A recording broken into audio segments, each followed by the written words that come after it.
took 2 bullets, one in the groin and another in the stomach. In the groin? Oh no. No! Like his wee-wee? Like his wee-wee got shot? The person we're covering today lived a life so utterly spectacularly, mind-bogglingly incredible. Suggestion made to me. I gotta go look up my list of suggestions, but this is a suggestion made to me. So we're doing it. That it's hard to believe it really happened. Now, that might sound like a bit of classic YouTube hyperbole, but seriously, if anything, I'm underselling it. During his 83 years on God's green earth, this man was shot no fewer than 7 times, losing an eye and a hand in the process. Oh, that is gruesome. That is gruesome. Survived 4 plane crashes, What? amputated 2 of his own fingers, tunneled out of a high-security Italian prison, and publicly insulted one of the world's deadliest dictators at a dinner party, and lived to tell the tale. What? Who is this? I was thinking, is this Mad Jack? I was like, no, it's not Mad Jack. He also spoke 4 languages, excelled in a variety of sports, married 2 women with a combined 14 names, and was awarded the Victoria Cross. Of course. And he may well have been the illegitimate son of the King of Belgium. Intrigued? You should be, because this is a story. Bro.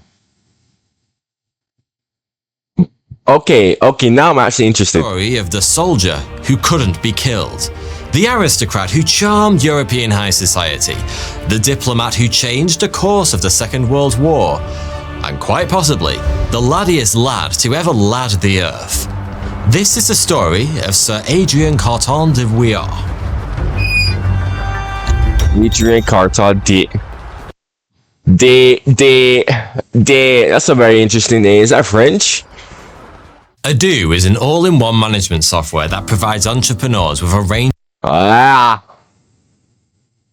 don't care about softwares. Adrien Carton de Vouillard was born on the 5th of May 1880 in Brussels, Belgium. His Oh, so I was right, sort of, because Belgium is like French / Dutch / German country. Well, peoples combined into one country. I was like, there's no way that this guy.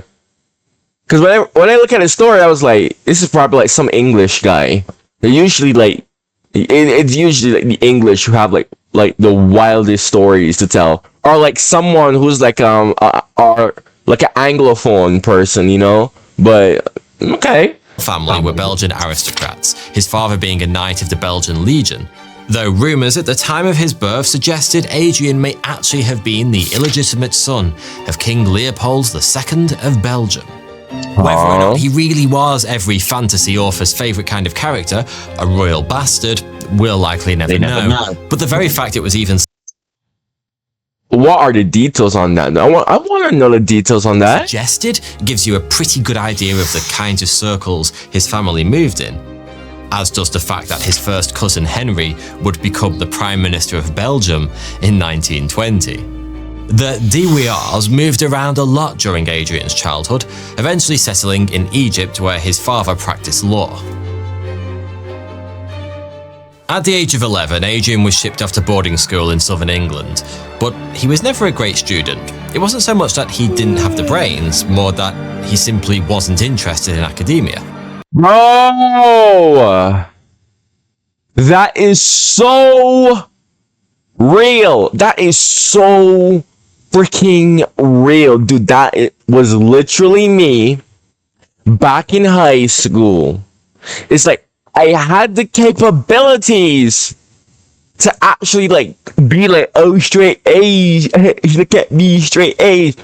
But ironically enough, I had enough of a brain for me to look at this and realize, like, yo, what is the point in stressing myself and like doing all of this? So I was like, nah. Well, my grades were horrible. But like, I look back at that, I'm like, oh, wait a minute. I should have actually tried, because now I don't have scholarships and whatnot. But you know what's funny, right? Is I actually hated school so much that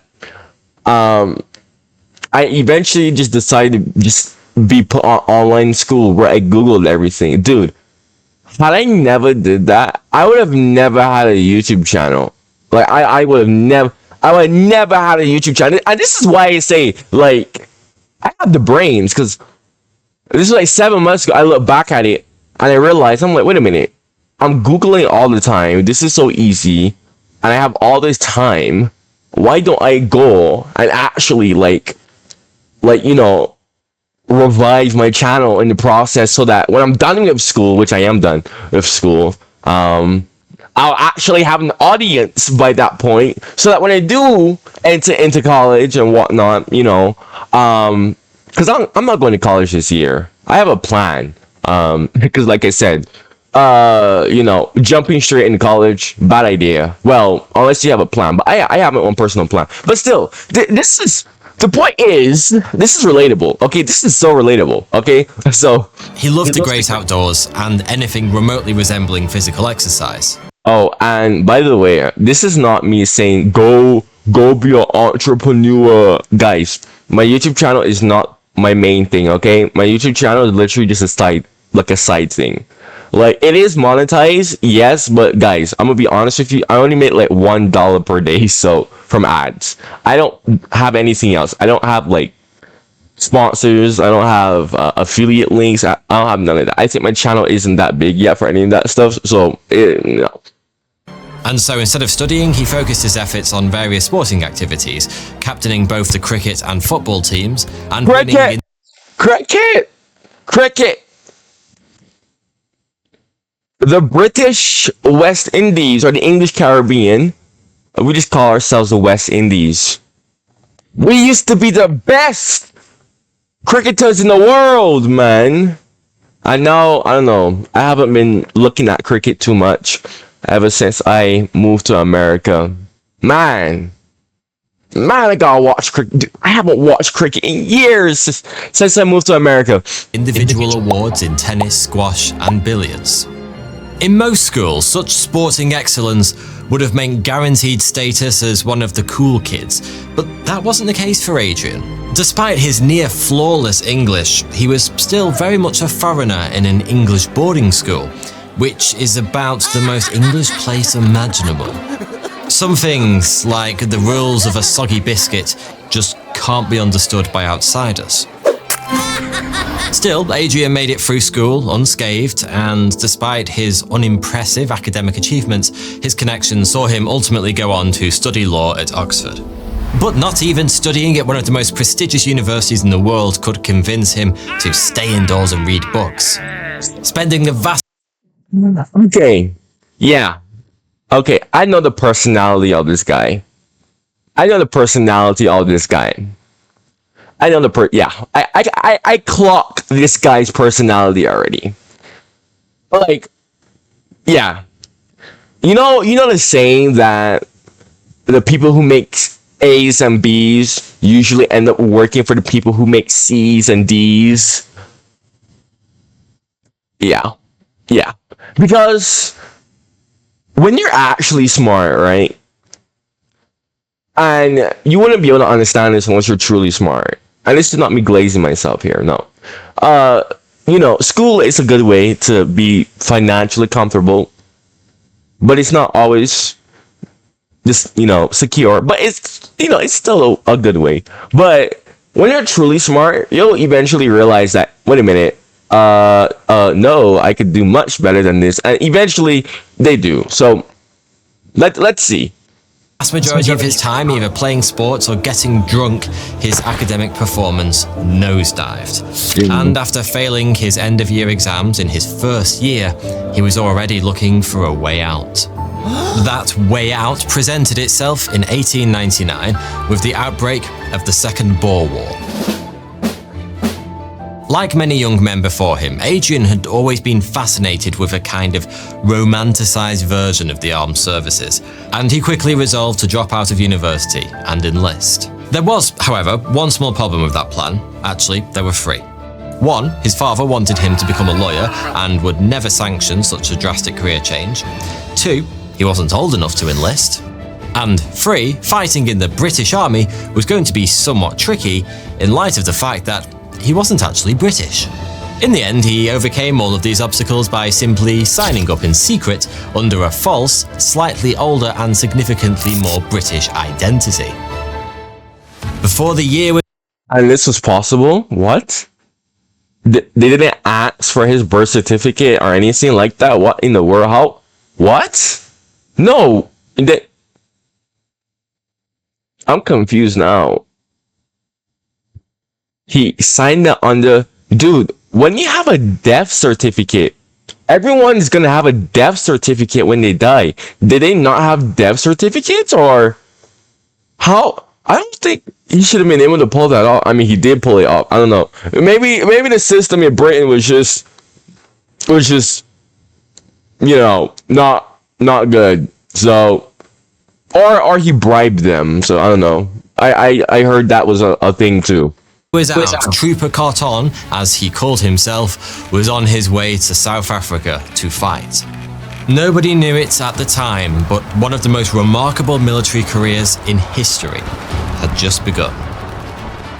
For all that he would go on to achieve over the following 40 years or so, Adrian's first taste of service was actually a little underwhelming, mostly involving months of training and very little action. And when a serious skirmish finally arrived, it was both brief and painful. During a routine patrol, Adrian's unit were fired upon by Boer sharpshooters.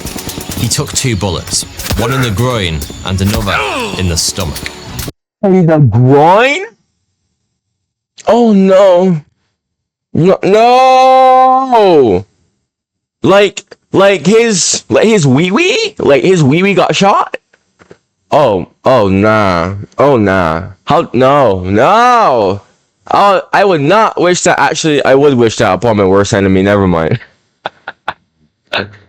Being shot is inconvenient at the best of times, but for Adrian it was an absolute catastrophe because the severity of his wounds meant he was sent back to England immediately to convalesce. Not only did that mean his first taste of war was over before it had really begun, it also meant that his parents found out that rather than studying law in the cosy confines of Oxford University, their precious little son had been secretly fighting in a war 6,000 miles away.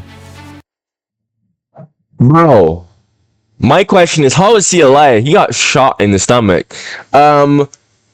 Shoot your large intestines and, well, you're dead. Right?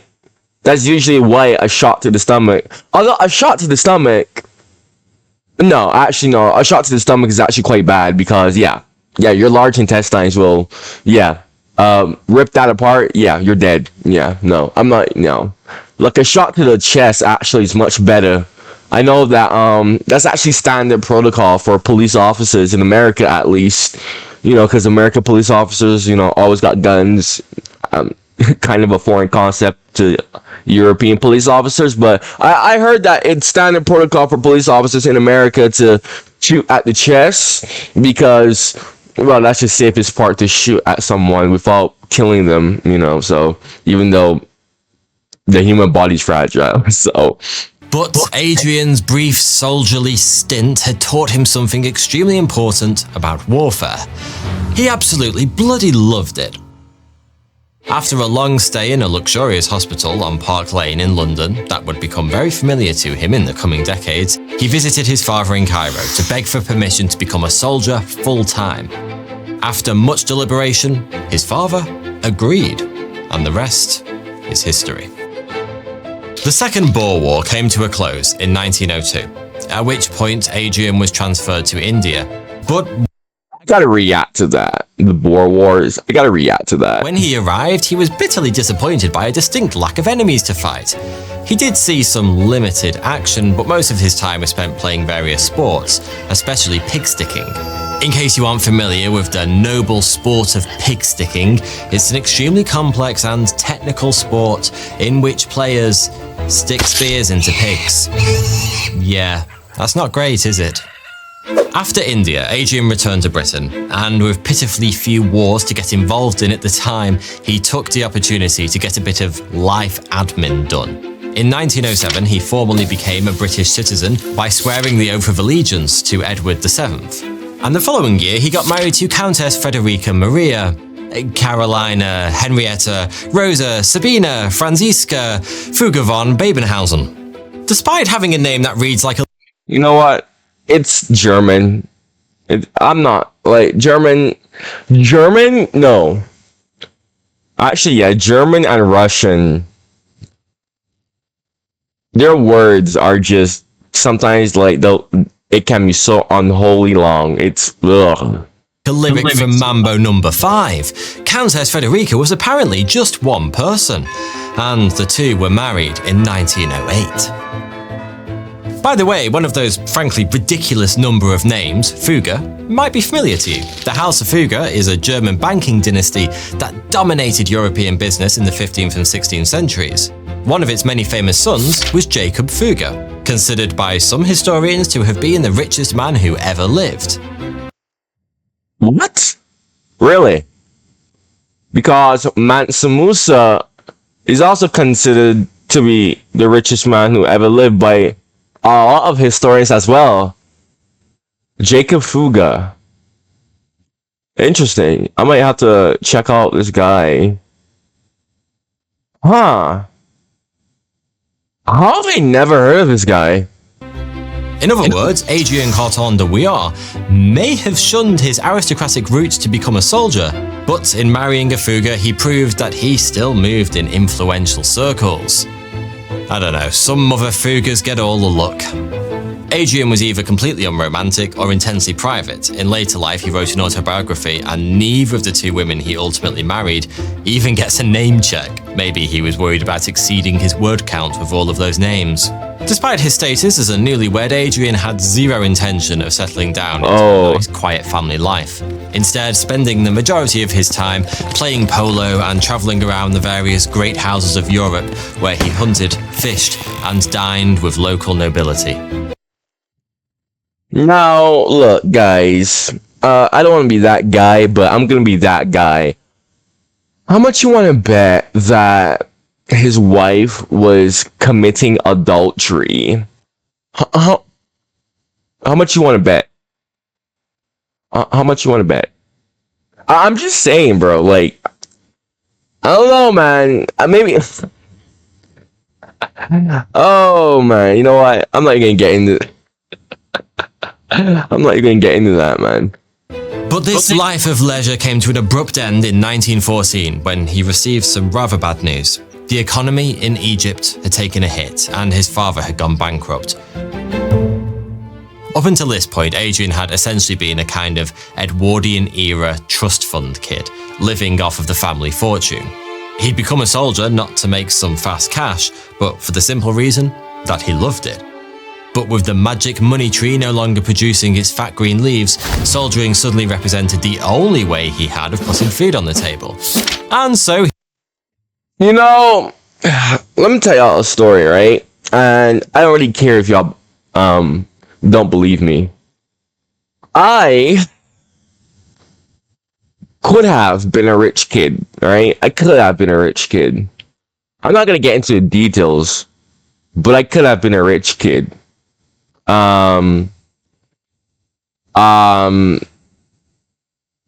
I could have honestly been living this lifestyle. I don't care if you don't believe me.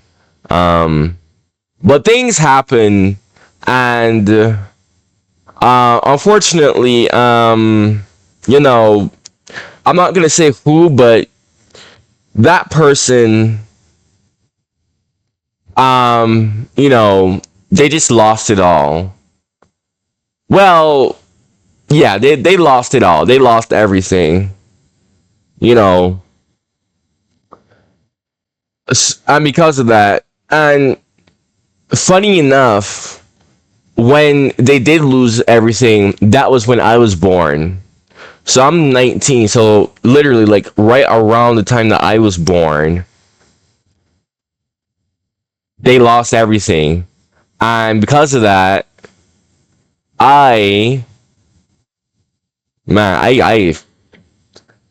dude, like, in Barbados, like, we weren't poor, but we were getting by. I mean, we still were able to get to America.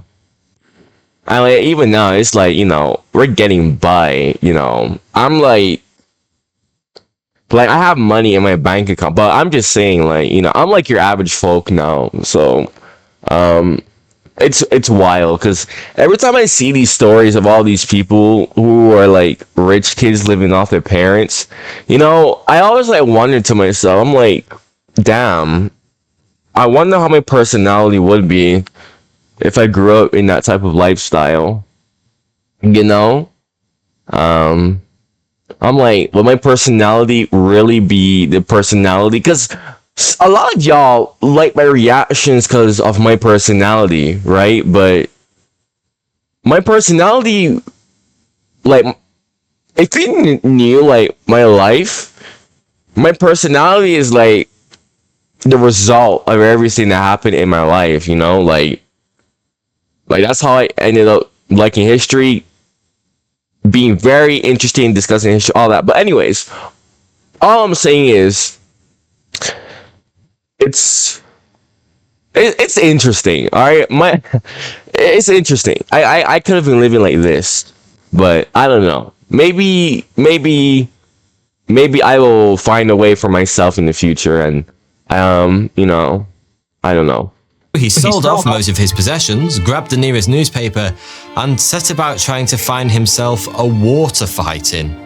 The pickings were slim as far as major conflicts went, but early 20th century Britain could always be relied on to be at war with at least someone. Sure enough, the Brits were engaged in a minor campaign against the dervishes in far-flung British Somaliland, now part of modern-day Somalia, so Adrian naturally signed up immediately. He joined up with the Somaliland Camel Corps, an elite unit of camel-based cavalry, to fight the dervish leader, a man rather ominously known as the Mad Mullah. On paper, the chance to ride a few camels and get shot at a bit should have been perfect for our man Adrian, but on his way to Africa he received even more terrible news. Britain had declared war on Germany.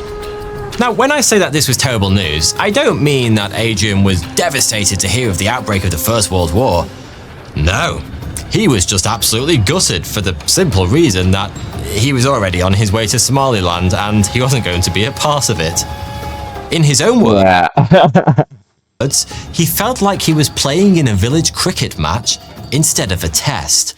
And if that little analogy doesn't prove that he was about as British as crumpets by this point, then nothing will. Still, with little of a choice, he continued on to East Africa, and in what was to become his trademark style, he was soon in the thick of the fighting. Unfortunately, in what was also soon to become his trademark style, it wasn't too long before he got shot. It happened during a raid on a dervish encampment near Mount Shimbiris. The dervishes were holed up in a fort, and unsurprisingly, it was Adrian who led the British charge against it. Somehow he made it all the way up to the entrance without being hit. But just as he was about to dive inside, he was shot. Twice.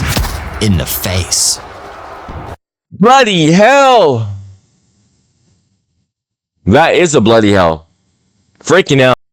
Ay, man. Are you driving? Now, I've never read Grey's Anatomy, but I'm pretty sure that the human head contains some fairly important equipment, and being shot in it is typically an effective way to make yourself very dead. But miraculously, Adrian survived. However, his injuries were devastating. Dude, he got shot in his... Wait, did he get shot in his eye? What? Dude. I know that bullets, right? When it enters the head, what it can do is, if it's enough to the side, it can just press the brain aside. It can just push the brain aside. I don't know. Maybe he got lucky like that. But because usually when you get shot in the eye, it's like the brain is right behind, and boom, the brain is just gonna splat. So, yeah. This guy is invincible. This guy's actually invincible. What the heck? Bullet had torn through his ear, and the other had lodged itself behind his eye. The ear one wasn't such an issue, and it was soon patched up. But the eye was a different story. Adrian was sent to Egypt, where local doctors informed him that it would need to be removed. But he refused. You might assume he resisted the Dude, my skin is crawling right now. Like, you can't see it, but my skin is crawling right now. operation because he thought that his eye could be saved, or perhaps he was afraid his career would be over if he allowed the operation to go ahead.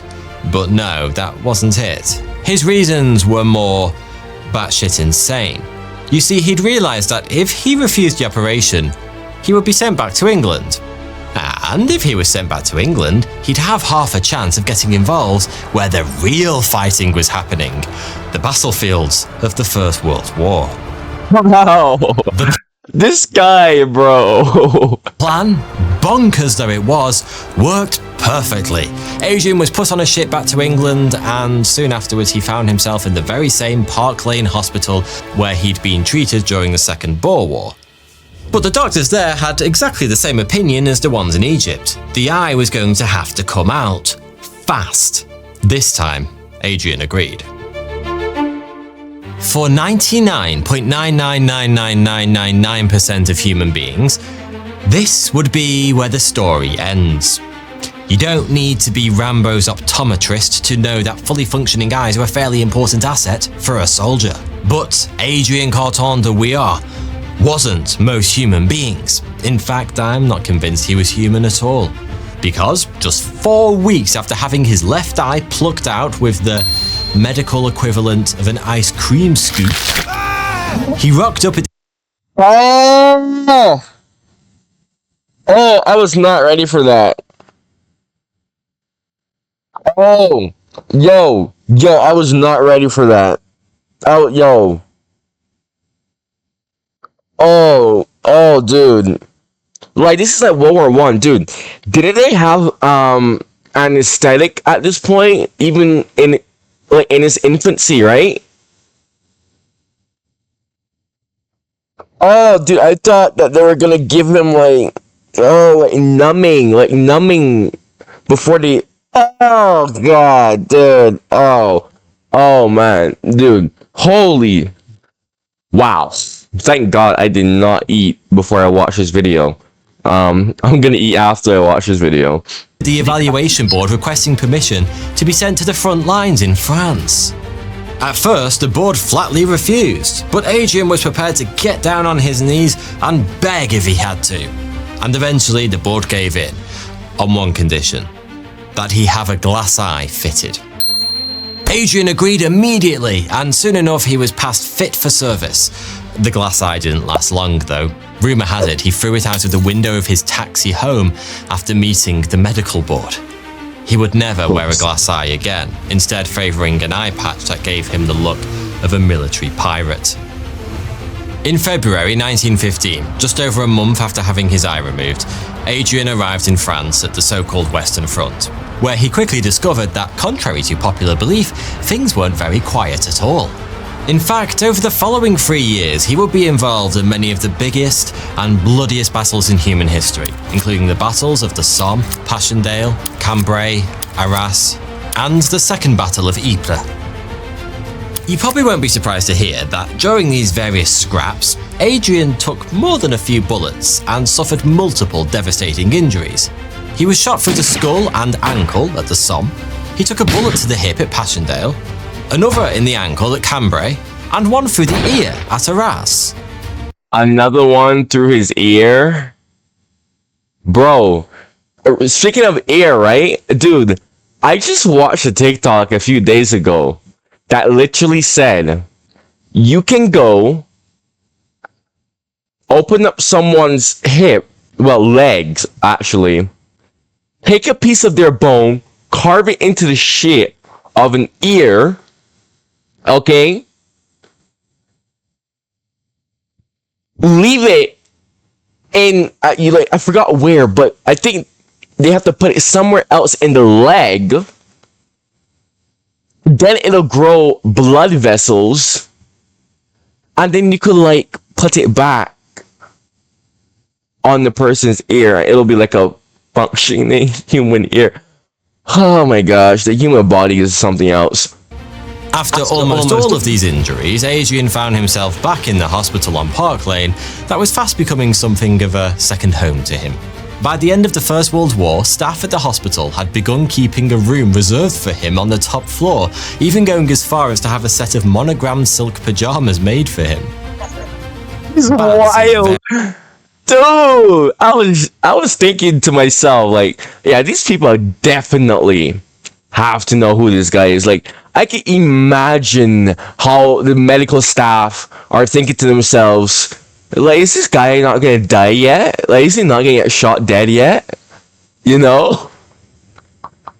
Like, I'm 100% bet that those medical staffs were betting that, okay, he's definitely gonna die this time. I 100% bet, bro. There's no way that no one was not betting on the fact that he would have been killed.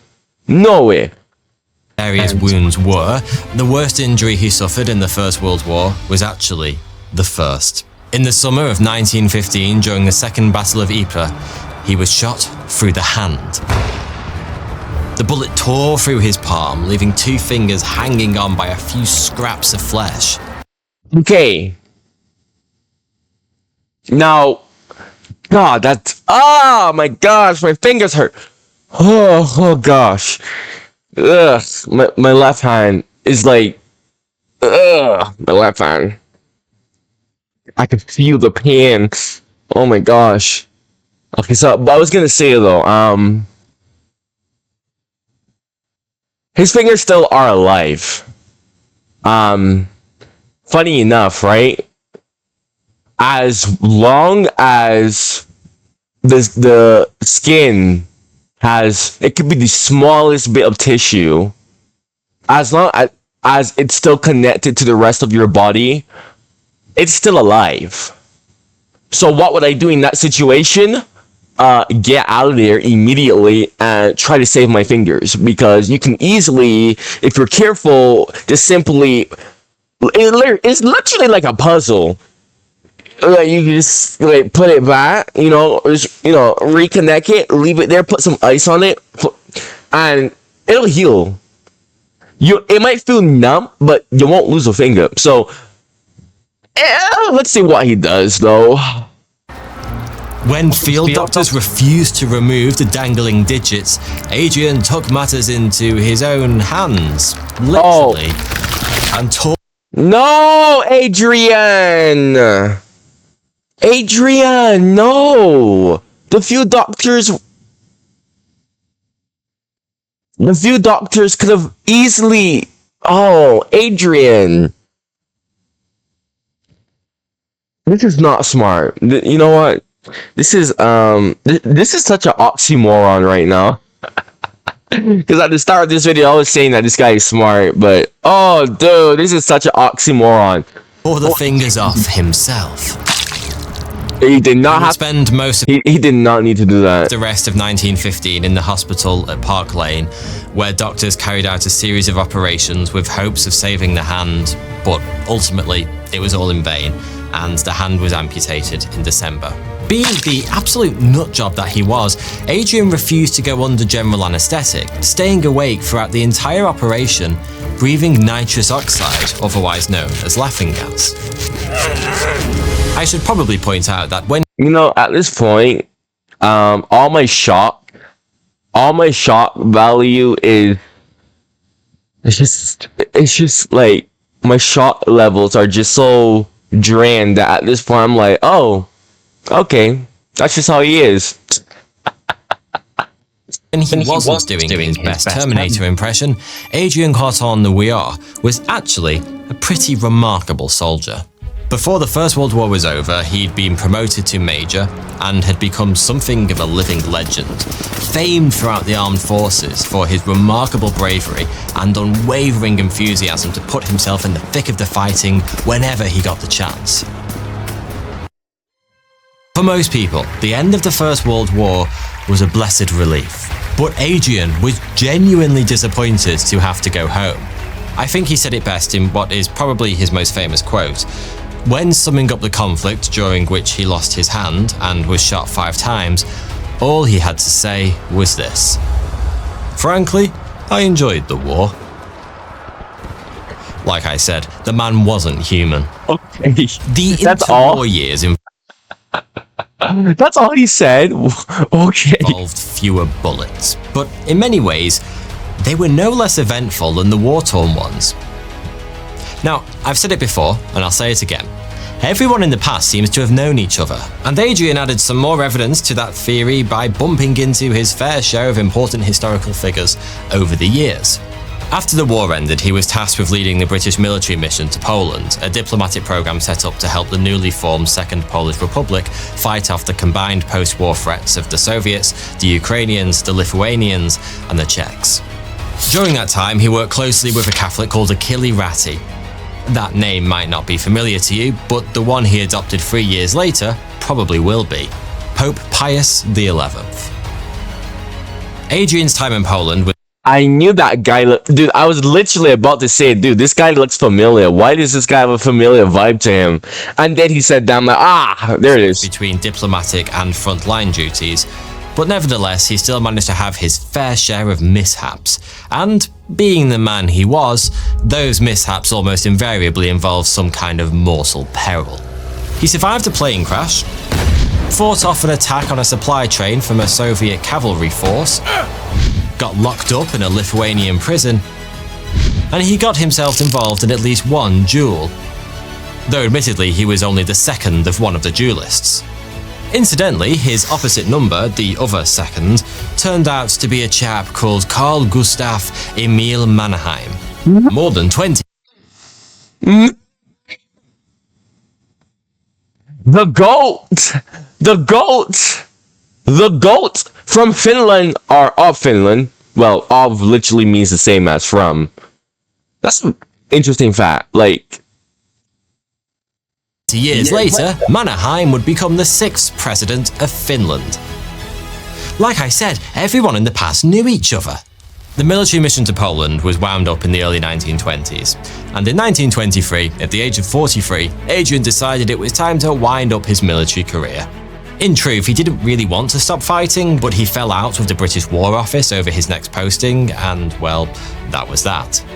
During his time leading the military mission, Adrian had fallen in love with his surroundings, and rather than move back to England, he instead decided to make a new life for himself in Poland. By the time of his retirement, he was an extremely senior figure in the army, and befitting his rank, he'd had a number of so-called aides-de-camps, highly qualified officers who were essentially elite personal assistants.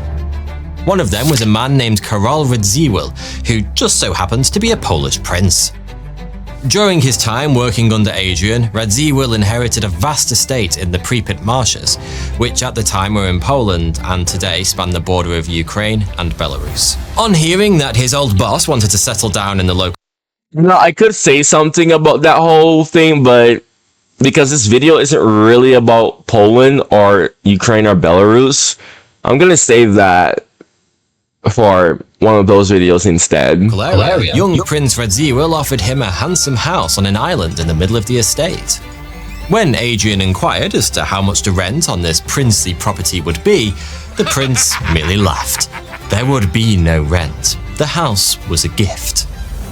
Adrian would go on to live there for the following 15 years, during which time he essentially became a fully fledged Polish nobleman. He filled his day. Bro! Okay, now this is respect. This is respect. This dude lost everything. His father was rich, ultra rich, lost everything, and this dude, from the ground up, got everything. He earned everything back for himself. No, that is some. Me personally, that really inspired me. Days of hunting and fishing, and spent his nights at grand feasts and even grander balls in the Polish equivalent of Downton Abbey.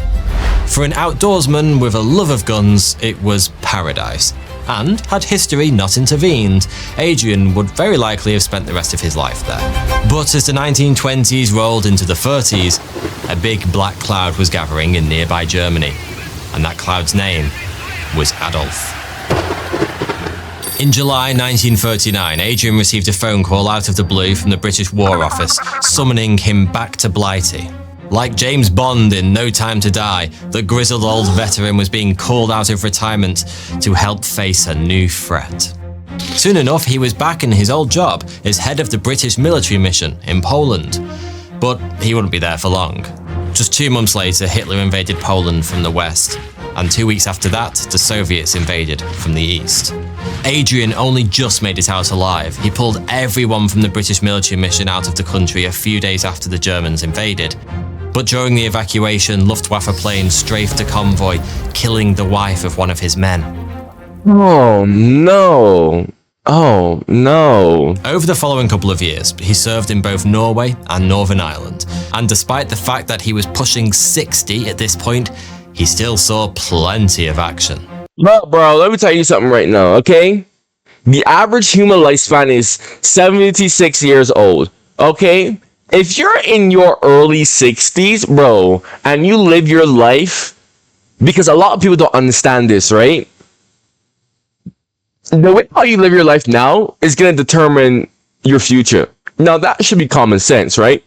But most people don't seem to realize the way how you sleep, when you press your face up against, like pillows, and everyone has this time when they wake up, they see all those creases, those marks, those lines on their faces, and they go away.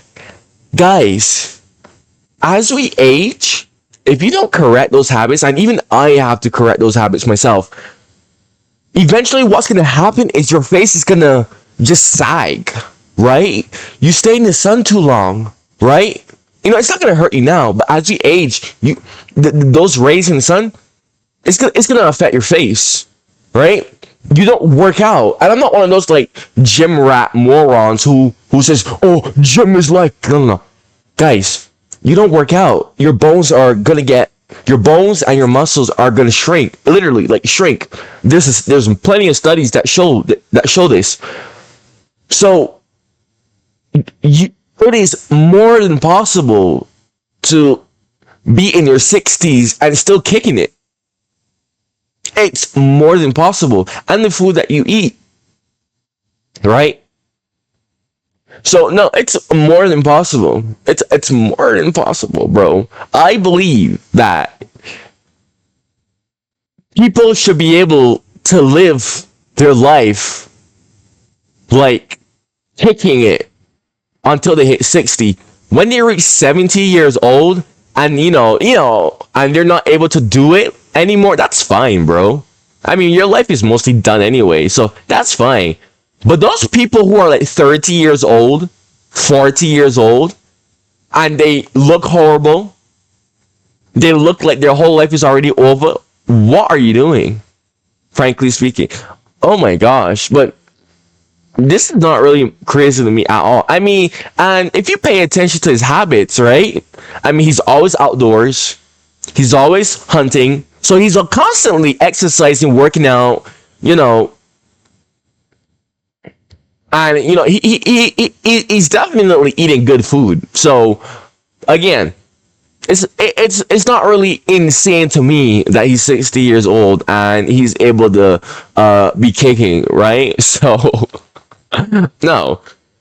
During a disastrous 2-week campaign in Norway, he and his men were accidentally left stranded without guns or equipment 80 miles north of Trondheim, where they were soon being bombarded from the sea, bombed from the air, and ambushed by German ski troops on a daily basis. Despite being vastly outnumbered and hopelessly outgunned, Adrian and his men held the position for 2 weeks before eventually being evacuated by the Royal Navy. In early 1941, he was sent to Yugoslavia to help the locals stave off an imminent invasion from the rampaging German forces. But on the way to take up this new post, his aeroplane suffered a catastrophic engine failure, crash landing about 1.5 miles off the coast of Libya, at the time controlled by Axis power Italy. Oh Adrian no! was knocked unconscious in the crash and only came to when the chilly waters of the Mediterranean Ocean covered his face. Being a one-armed, one-eyed sexagenarian, you'd think crashing a plane a mile from land would have posed a bit of a problem. But despite being eligible for a state-issued bus pass, Adrien Carton de Wiart was no ordinary pensioner. Not only did he survive the swim to shore, he even managed to help several of his fellow passengers who'd suffered serious injuries in the crash to do the very same. Unfortunately, when the tired crew finally made it to dry land, they were promptly captured and arrested by the Italians.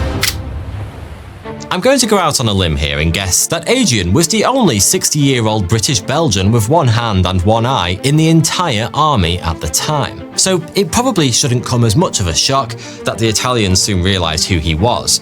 Recognising his importance as a potential bargaining chip with the Allies, they sent him back to Italy, where he was imprisoned in the imposing Vintiliate Castle, a medieval fortress tucked away in the hills outside Florence. Conditions for the prisoners were pretty good. They were housed in ordinary rooms rather than prison cells, but despite the relative... Yeah. Funny enough, right? Italy actually was like the only country that treated its prisoners from the Axis side. Like major Axis power, right? Because I don't know about the minor, like Hungary, Romania, Bulgaria. I don't know about them, but Italy was like, it really did treat its prisoners well. Funny enough, Italy wasn't really on that whole genocidal thing, really and truly. Italy just wanted, its Roman Empire back, or should I say Mussolini? Italy is kind of based, in World War II. It's kind of a shame that, it joined the war too early, despite the fact that everyone warned Mussolini not to do that. Comfort, not to mention his age and fairly serious physical handicaps, Adrien wasted no time whatsoever in trying to escape. In fact, during his 3-year internment at the castle, he and several other inmates tried to break out no fewer than 5 times. Wow. After every failed attempt, the Italians added additional layers of security, a new wall around the prisoner's compound, extra guards, a set of powerful floodlights, and finally, a barbed wire fence. Eventually, Adrien realised that escaping over the castle wall was going to be next to impossible. Instead, he came up with a new plan. If he couldn't go over the wall, he was just going to have to go under it. Of course, like every Vintiliate Castle only ever housed the most high-ranking prisoners of war. That meant that there were only around 25 inmates there at any one time.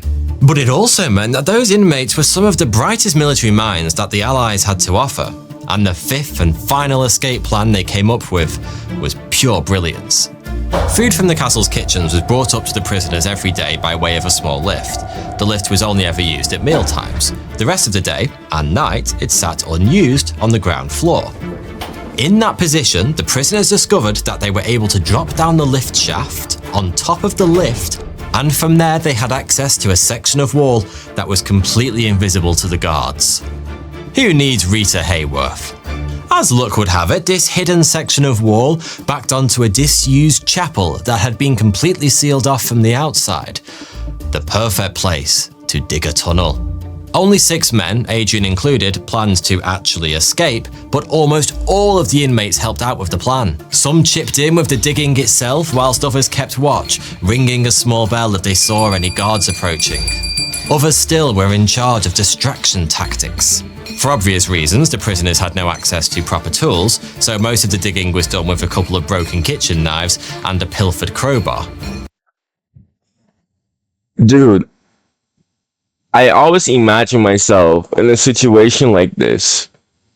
Because every single prison escape story that I've heard, they always use like makeshift tools, and it usually takes a long time, but they basically like dig and dig every single day until months upon months upon months, man.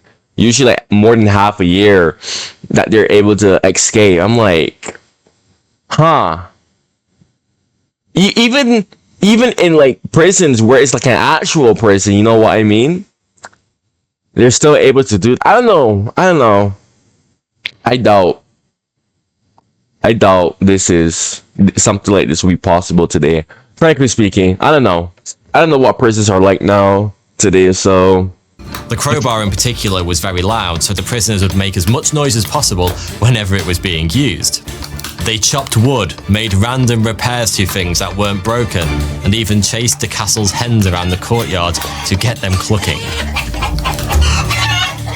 Once on the outside, the escapees were going to need believable-looking identity papers. One of the prisoners was a bit of a painter, and the art-loving Italian guards happily provided him with all matter of inks and paints, which he duly used to make various forged documents of the highest quality. The documents were practically indistinguishable from the real thing, but there was one small problem: the identity photos. In the end, they came up with an absolutely ingenious solution to this little stumbling block. Being prisoners of such high rank, they were afforded certain luxuries, including a record player, for which they were allowed to order a variety of records. As it happens, many of the Italian records of the era included portraits of the artists who played on them, and so the prisoners ordered as many of the records as possible. Then, when they found a singer or musician who looked a bit like them, they carefully cut out the portrait and stuck it on the identity papers. After... You know what? These people are smart. Well, I don't know. Him by himself? I don't know. Him by himself? I don't know. But together they are smart, so... After 7 months of non-stop effort, the tunnel was finally ready. The plotters waited for a stormy night with plenty of wind and rain to cover the sounds of their escape.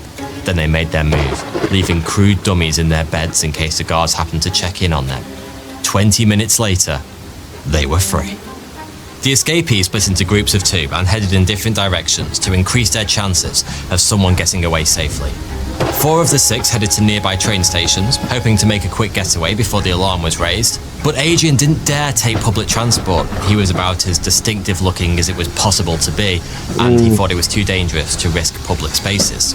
Instead, he and another prisoner, Dick O'Connor, planned to make their escape through the Italian countryside to Switzerland, close to 200 miles away, on foot. Just to remind you, Adrian was 200 miles on foot. Okay, my country is 21 miles long. And if I go from my country north to south, which is 21 miles, the same length of Dover to Calais in the English Channel, that's like 5 hours worth of walking. So that would be 50 hours. No, 5 hours? 5 to 10 hours worth of walking to get to 21 miles, 200 miles, times that by 10, essentially, roughly speaking, and that would take like 500 hours, right? No, not 500, 50 to 100 hours worth of straight walking. Okay, free at this point, missing a hand. Unless my math is not mathing. I don't know. Did I accurately guess that? And an eye, and he didn't speak a word of Italian. And yet, somehow, he and Dick managed to avoid capture for a full 8 days, during which time they covered over 150 miles of open country. Sadly, they were eventually picked up by Italian soldiers and sent straight back to the castle, where they were treated to a month apiece in solitary confinement for their troubles. No doubt more escape attempts would have followed, but shortly after emerging from solitary confinement, Adrian was abruptly separated from his fellow prisoners and sent to Rome without so much as an explanation. There, he was given the finest food Italy has to offer, in other words, some of the finest food in all of the world, and fitted up in a handmade Italian suit. Well-fed and suitably attired, a high-ranking Italian general finally appeared to explain just what the hell was going on. It was the summer of 1943, and the war was going badly for the Italians. Mussolini had been arrested following the Allied invasion of Sicily, and the Italians were keen to get out of bed with Mr. Hitler as soon as humanly possible. And that's where Adrian came in. The Italians wanted to surrender to the Allies, but to do so publicly would have risked Hitler's legendary wrath. Instead, they wanted Adrian to travel to Lisbon on their behalf to negotiate with the British. In other words, he was being set free to broker one of the most important deals of the entire war. As fate would have it, he never did actually negotiate the surrender. The Italians had sent several men on that very same mission in case any happened to be intercepted by the Germans, and someone else got there first. The Italians formally surrendered on the 3rd of September 1943, and Adrian returned to England for the first time in more than 2 years the very next day. Despite Wow. I didn't know that there was like extreme celebrations when Italy surrendered. But the problem was, Germany still went and invaded. Like World War II was still not over for Italy, bro. the fact he hadn't actually been involved in the Italian armistice, the press had somehow picked up his name, and for a couple of weeks, he became something of a minor celebrity. But fame and fortune were never going to suit a man like Adrian, especially not when there was still a war on. That's right, after all he'd been through, he was still itching to get back into the fight, and an opportunity to do exactly that came a couple of weeks later when he received a personal letter from some bloke by the name of Winston Churchill. Incidentally, legendary British Prime Minister Winston Churchill ended up being such an admirer of our man Adrian that in later life he personally wrote the foreword in his autobiography. How's that for an endorsement? Anyway, this note turned out to be a summons to the Prime Minister's famed Adrian is officially him. Like, Adrian is the definition of him, honestly. country retreat in Buckinghamshire, known as Chequers. And it was there that Churchill explained his plan to send Adrian to China as his personal representative in order to help improve failing Anglo-Chinese relations. Knowing next to nothing about China, Adrian wasn't entirely sold on the idea, but Churchill wasn't a man to say no to, and so, less than 2 months after returning to Britain, Adrian found himself on his way to Asia. He stayed there until the end of the war, and whilst his new role was firmly diplomatic in nature, he still managed to get himself into a few scrapes. China is a massive country, and so Churchill ordered that Adrian should have his own private plane to get around. He used it on many a diplomatic mission, as intended, but when he wasn't busy sweet-talking the Chinese, he also used it to pick up various supplies from across the continent. On one of these supply runs, he flew to Ceylon, modern-day Sri Lanka, to fill up the empty bomb chambers of his plane with what he liked to call liquid propaganda. In other words, whiskey. But on the way home, the plane was forced to make a crash landing with Adrian and his precious cargo inside. But somehow, both survived the unplanned landing. Bro. This guy survived everything. This guy survived every possible situation. No, I'm wrong. He didn't survive sinking in a ship. Relatively unscathed. After the Second World War came to a close, Britain's new Prime Minister, Clement Attlee, asked Adrian to stay on in China, where there were increasing concerns about the rise of communism. Those concerns were obviously well placed, and Adrian himself quickly developed a deep-seated hatred for all things communist. So much so that he once famously interrupted a prominent communist speaker at a dinner party to explain just how much he hated communism and everyone who supported it. For a moment, the speaker looked furious, but then he just laughed. By the way, his name was Mao Zedong, better known these days as Chairman Mao.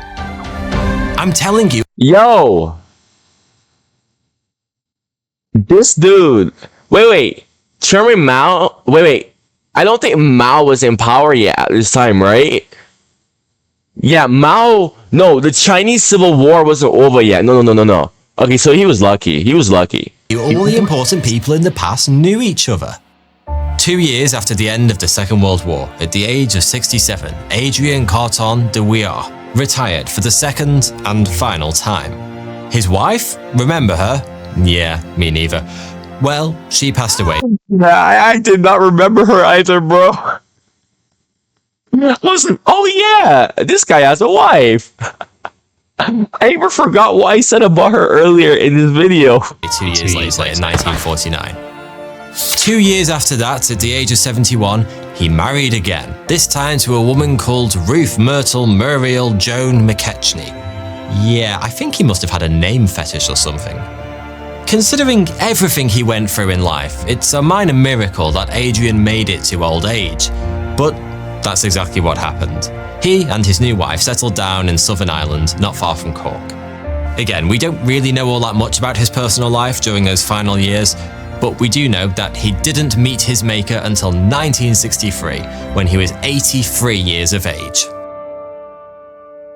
Despite his noble birth, he died with very little money in his bank account, though I'm guessing his large collection of medals would have fetched a pretty penny. He ended his 40-year military career with more than 20 of them. Most impressive. No, oh man, I think this is the wildest soldier. This is the wildest soldier. No. Was undoubtedly the Victoria Cross, the most prestigious decoration in the entire British honours system. The medal is awarded for extreme bravery in the face of adversity, which sums up the hero of this story rather nicely. By all rights, Adrien Carton de Vriard should be a household name. He lived one of the most remarkable lives in modern history, and yet mention his name at the dinner table this evening, and unless you happen to live with some seriously enthusiastic military history nerds, I'm willing to bet nobody will have heard of him. Those that have likely know of him simply as the unkillable soldier, which is a bit of a shame really, because he was so much more than that. In fact, as far as I'm concerned, he was quite simply the most interesting man in the world. And you know what? That's a very well-deserved title, frankly speaking. Thanks for watching. What a wonderful video that was. That was actually such a wonderful video. Bro, I've never even heard of this guy up until now myself. Look, man, if you like my reactions and you're new to my channel, make sure you subscribe. If you like what I have to say in my reactions, go suggest me some videos that I would definitely enjoy reacting, because this was a suggestion, you know. Like the video, you know, so that other people see this stuff as well. Go check out my other reactions too on my channel. I got a lot. I have a lot, you know. And thank you for watching, man.